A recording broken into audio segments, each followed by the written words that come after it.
नमस्कार दोस्तों, स्वागत है आप सभी भाइयों बहनों का आपके अपने ऑनलाइन यूट्यूब चैनल एग्री गुरुजी में। दोस्तों इस वीडियो में हम लोग डिस्कशन करने वाले हैं 201 नंबर के प्रश्न से लेकर के आगे तक के महत्वपूर्ण प्रश्नों के बारे में। तो जो भी भाई बहन आज पहली बार जुड़ रहे हैं वो लोग जा करके पिछला जो पार्ट है उसको देखिएगा, और पहली बार विजिट कर रहे हैं तो चैनल को सब्सक्राइब करने के साथ साथ बेल आइकन को प्रेस करिएगा। बेल आइकन को प्रेस नहीं करेंगे बाद में कमेंट करते हैं सर नोटिफिकेशन नहीं आता है, वीडियो कब आ जाती है, इसलिए बेल आइकन को ज़रूर प्रेस किया करिए। चलिए स्टार्ट करेंगे सेशन। अंतर्राष्ट्रीय मक्का एवं गेहूं विकास केंद्र स्थित है कहाँ पर? पेरिस में, टोक्यो में, लंदन में या फिर मैक्सिको में? बिल्कुल सही जवाब हो जाएगा अंतर्राष्ट्रीय मक्का एवं गेहूं विकास केंद्र मैक्सिको में स्थित है। Right answer option number D हो जाएगा। नेक्स्ट महत्वपूर्ण प्रश्न है ये। डेपोग एक विधि है, कैसी? पादप प्रजनन की विधि है, सीधी बुआई की विधि है, रोपाई की विधि है या फिर पौध उगाने की विधि है? और बिल्कुल सही जवाब जो हमारा होगा ऑप्शन नंबर डी, डेपोग जो है यह धान की नर्सरी उगाने की विधि होती है, जिससे सही जवाब होगा पौध उगाने की। नेक्स्ट वन, अगला महत्वपूर्ण प्रश्न आपके सामने है। हार्वेस्ट इंडेक्स शब्द दिया गया है किसके द्वारा? हार्वेस्ट इंडेक्स शब्द दिया गया है डोनाल्ड द्वारा, आर्नन द्वारा, वाटसन द्वारा या फिर जुगलर द्वारा। हार्वेस्ट इंडेक्स मैंने कई बार आपको प्रीवियस सेशन में बताया है। तो हार्वेस्ट इंडेक्स जो शब्द दिया है यह किसने दिया है? बिल्कुल डोनाल्ड के द्वारा दिया गया है। Right answer option number A हो जाएगा। नेक्स्ट महत्वपूर्ण प्रश्न की बात करेंगे। कौन सा पॉलीम्ब्रियानिक फल है? पॉलीम्ब्रियानी फ्रूट कौन सा है? बिल्कुल आम है, अमरूद है, अंगूर है या फिर केला है? और बिल्कुल सही जवाब जो होगा वो हमारा मैंगीफेरा इंडिका अर्थात आम जो है, जिसे बाथरूम फल कहते हैं, इसे राष्ट्रीय फल के नाम से भी जाना जाता है। सिंधु जो है वो सीडलेस वैरायटी है। और पॉलीम्ब्रियानी फल कौन सा होता है? तो आम हमारा सही जवाब हो जाएगा। नेक्स्ट वन की बात करेंगे। बहुत महत्वपूर्ण प्रश्न है। निम्न में से मक्के की सिंचाई की सबसे क्रांतिक अवस्था कौन सी होती है? बहुत महत्वपूर्ण प्रश्न। कल्ले बनते समय, गांठ बनते समय, दुग्धावस्था में या फिर डफ स्टेज पर अर्थात डफ अवस्था में? तो कौन सी ऐसी अवस्था है जिस पे मक्के की सिंचाई की क्रांतिक अवस्था होती है?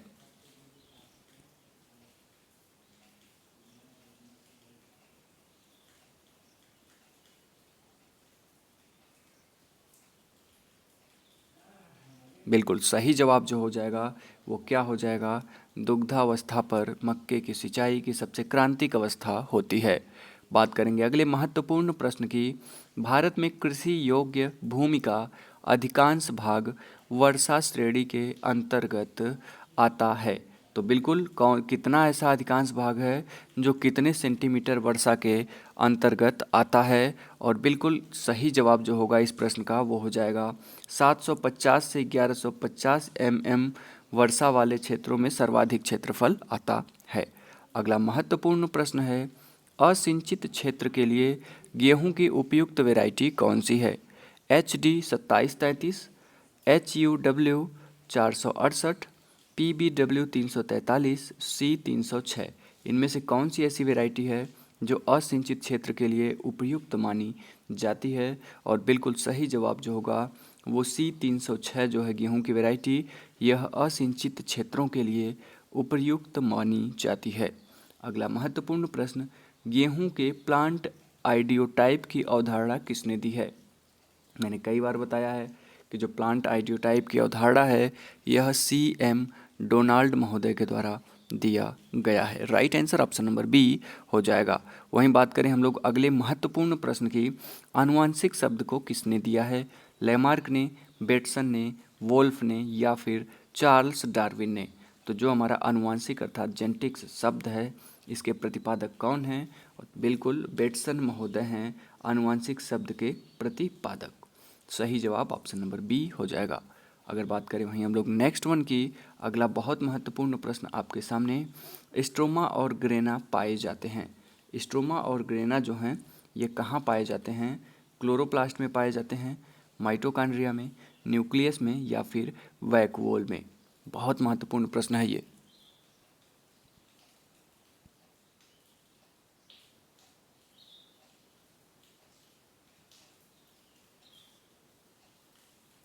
बिल्कुल सही जवाब जो होगा वो क्या हो जाएगा, स्ट्रोमा और ग्रेना जो हमारा पाया जाता है यह क्लोरोप्लास्ट में पाया जाता है। Right answer option number A बिल्कुल सही है हमारा, और ये महत्वपूर्ण प्रश्न रहेगा। अगला प्रश्न है हमारा, केंद्रक भित्ति जिसे न्यूक्लियर मेम्ब्रेन बोलते हैं और माइटोकॉन्ड्रिया नहीं पाई जाती है, तो किसमें केंद्रक भित्ति और माइटोकॉन्ड्रिया नहीं पाई जाती? जीवाणु सेल में, शैवाल कोशिका में, कवक कोशिका में, या फिर लाइकेन कोशिका में? बहुत महत्वपूर्ण है। बात कर रहा है कि केंद्रक भित्ति और माइटोकॉन्ड्रिया नहीं पाई जाती अर्थात एब्सेंट रहती है, तो किस में सही जवाब होगा? जीवाणु कोशिका में। बैक्टीरियल सेल में केंद्रक भित्ति और माइटोकॉन्ड्रिया नहीं पाया जाता। बहुत महत्वपूर्ण प्रश्न है ये। आगे बात करेंगे, केंद्रक के अतिरिक्त डीएनए पाया जाता है।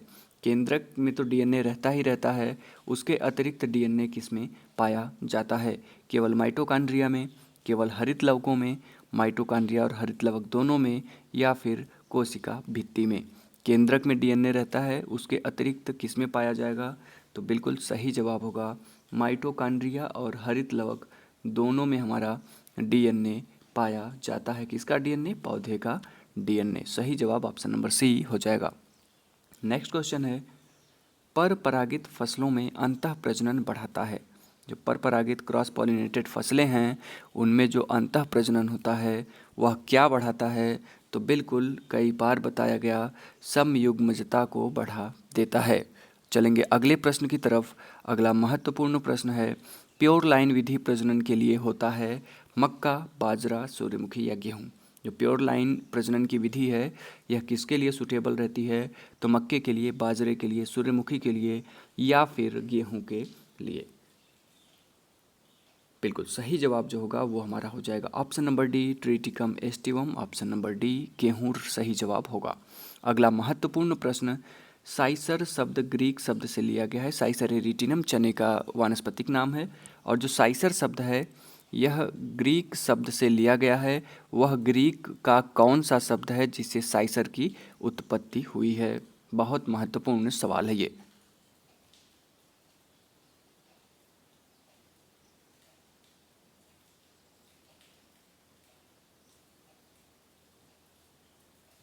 बिल्कुल सही जवाब हो जाएगा किरोस।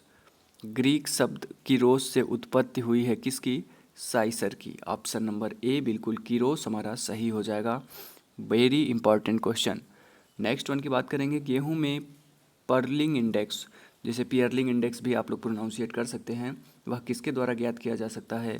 तो दाने की मुलायमता के द्वारा, दाने की कठोरता के द्वारा, दाने की परिपक्वता के द्वारा, या फिर दाने की शुद्धता के द्वारा? बिल्कुल सही जवाब क्या होगा? गेहूं में पर्लिंग इंडेक्स जो ज्ञात किया जाता है यह हमारा दाने की कठोरता के द्वारा ज्ञात किया जाता है। ऑप्शन नंबर बी बिल्कुल सही जवाब हो जाएगा। बात करेंगे नेक्स्ट वन की, थियोसिंटे पूर्वज माना जाता है। जो थियोसिंटे है यह किसका पूर्वज माना जाता है? धान का, सरसों का, बिल्कुल बात करेंगे मक्के का, या फिर गेहूं का? थियोसिंटे जो माना जाता है हमारा क्या, थियोसेंटे को हम लोग क्या कहते हैं, पूर्वज मानते हैं किस फसल का? तो इम्पॉर्टेंट क्वेश्चन है मक्के का। नोट डाउन इसको कर लीजिएगा, थोड़ा सा पीडीएफ एडिटिंग में दिक्कत हो गई है, सेट नहीं हो पाया है ठीक से जल्दबाजी के कारण। चलिए बात करेंगे, दो पंक्ति वाले जौ का वानस्पतिक नाम क्या है? Very important. Two row barley जो हमारी होती है वह उस जौ का वानस्पतिक नाम क्या है? हार्डियम वल्गेयर, हार्डियम डिस्टिकन, हार्डियम इरेगुलर, या फिर हार्डियम सेटाइवम? बिल्कुल सही जवाब जो होगा टू रो बार्ले का हार्डियम डिस्टिकम होता है। सिक्स रो बार्ले क्या होता है? हार्डियम वल्गेयर जो होता है यह सिक्स रो बार्ले होता है, और जो हार्डियम डिस्टिकम है यह टू रो बार्ले होता है। इंपॉर्टेंट है, दोनों में से एक प्रश्न आपको मिल सकता है। डिस्टिकम को याद रखिएगा, डिस्टिकन जो है ये टू रो बार्ली है। नेक्स्ट वन, भारत में उगाई जाने वाली सबसे पुरानी तिलहन फसल कौन सी है? तिल है, नाइजर है, सरसों है, या फिर अलसी है? और बिल्कुल सही जवाब हो जाएगा बिल्कुल तिल। और तिल का एक फाइलोडी डिजीज होता है जो बहुत बार एग्जामों में पूछा हुआ है। बात करेंगे नेक्स्ट वन की, शक्ति किसकी प्रजाति है? मक्के की प्रजाति है, जौ की प्रजाति है, ज्वार की प्रजाति है, या फिर गेहूं की प्रजाति है? Very important question.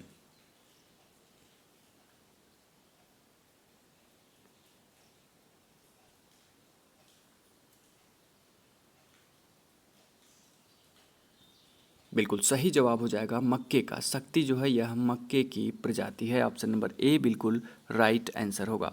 अगले महत्वपूर्ण प्रश्न की बात करेंगे हम लोग। कौन सा धान के लिए लाभकारी तत्व है? सोडियम, सिलिकॉन, वैनेडियम या फिर iodine?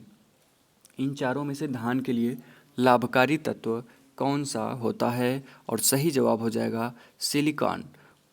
Right answer option number B. Next question की बात करेंगे। निम्न में से किस उर्वरक का उत्पादन भारत में नहीं होता है? It is most important question. किस उर्वरक का उत्पादन भारत में नहीं होता है? Urea, single superphosphate, zinc sulphate या फिर म्यूरिएट ऑफ पोटास? बिल्कुल सही जवाब जो होगा वो MOP अर्थात म्यूरिएट ऑफ पोटास का उत्पादन नहीं होता है। कहाँ पर? तो भारत में। ऑप्शन नंबर डी हमारा बिल्कुल सही और सटीक आंसर होगा। नेक्स्ट क्वेश्चन की बात करेंगे।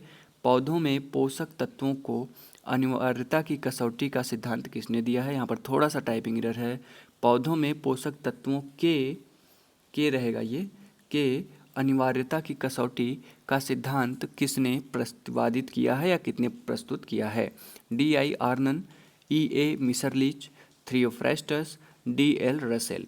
वेरी इंपॉर्टेंट, जो इसेंशियलिटी ऑफ न्यूट्रिएंट है इसका सिद्धांत का प्रतिपादन किसने किया है?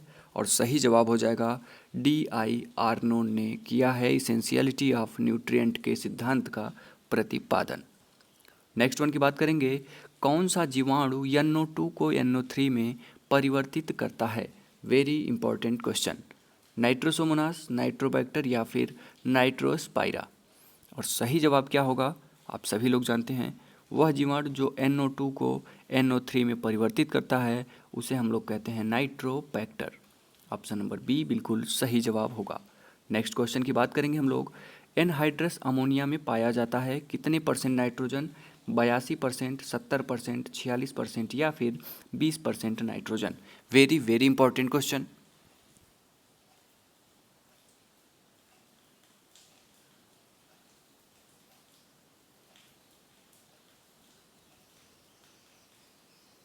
बिल्कुल सही जवाब जो होगा वो एनहाइड्रस अमोनिया में जो नाइट्रोजन पाया जाता है वो 82% पाया जाता है। बिल्कुल चलेंगे नेक्स्ट क्वेश्चन की तरफ। VAM जिसे वैम बोलते हैं यह किसका अवशोषण करता है? वैस्कुलर, अर्बोस्कुलर, माइकोराइजी किसका अवशोषण करता है? नत्रजन का, फास्फोरस का, लौह का या उपरोक्त सभी का? इसे शॉर्ट में वैम बोलते हैं। वैस्कुलर, अर्बोस्कुलर, माइकोराइजी इसका पूरा नाम होता है। और सही जवाब क्या हो जाएगा? फास्फोरस का अवशोषण करता है कौन? तो वैम करता है। बात करेंगे नेक्स्ट वन की। भारत में विकसित धान की प्रथम प्रजाति कौन सी है? जया, जगन्नाथ, बाला या फिर पंकज? इनमें से कौन सी ऐसी वैरायटी है जो भारत में विकसित प्रथम वैरायटी है? और सही जवाब क्या हो जाएगा? जया जो है यह भारत में डेवलप की हुई प्रथम धान की वैरायटी है। बात करेंगे अगले महत्वपूर्ण प्रश्न की। कार्बनिक मृदा में भार के आधार पर कार्बनिक पदार्थ की मात्रा कितनी होती है? Greater than 20, greater than 15, greater than 10 या फिर ग्रेटर देन 5? जो कार्बनिक मृदा है इसमें भार के आधार पर, जो हमारी कार्बनिक मृदा है भार के आधार पर कार्बनिक पदार्थ की मात्रा कितनी होती है? तो ग्रेटर देन 5% होती है। Right answer option number D हो जाएगा। नेक्स्ट क्वेश्चन की बात करेंगे। लवणीय मृदा का pH कितना होता है? तो लवणीय मृदाएं जो होती हैं उनका pH वैल्यू आपको पता होगा। Is less than 7.5, less than 8.5, greater than 8.5, greater than 10। तो कितना होता है लवणीय मृदा का pH मान? तो सही जवाब क्या होगा? 8.5 से कम होता है और 7 से अधिक होता है, जिसे लवणीय मृदाएं कहते हैं। ऑप्शन नंबर बी बिल्कुल सही जवाब है। बात करेंगे अगले प्रश्न की। मृदा का पौधों के संबंध में अध्ययन को क्या कहते हैं? मैंने कई बार सॉल्व करवाया। और सही हो जाएगा क्या? मृदा का पौधे के संबंध में यदि हम लोग अध्ययन करेंगे तो उसे इडेफोलॉजी। ऑप्शन नंबर बी हमारा बिल्कुल सही जवाब हो जाएगा। तो कैसा लगा सेशन? उम्मीद करते हैं अच्छा लगा होगा। अच्छा लगा है तो लाइक करिएगा और बहुत अच्छा लगा तो एक बार झूम के शेयर करिए। मिलते हैं नेक्स्ट इंपॉर्टेंट और महत्वपूर्ण सेशन के साथ। तब तक हंसते रहिए, मुस्कुराते रहिए, पढ़ते रहिए एग्री गुरुजी। और हाँ, चैनल को सब्सक्राइब करके जाइएगा।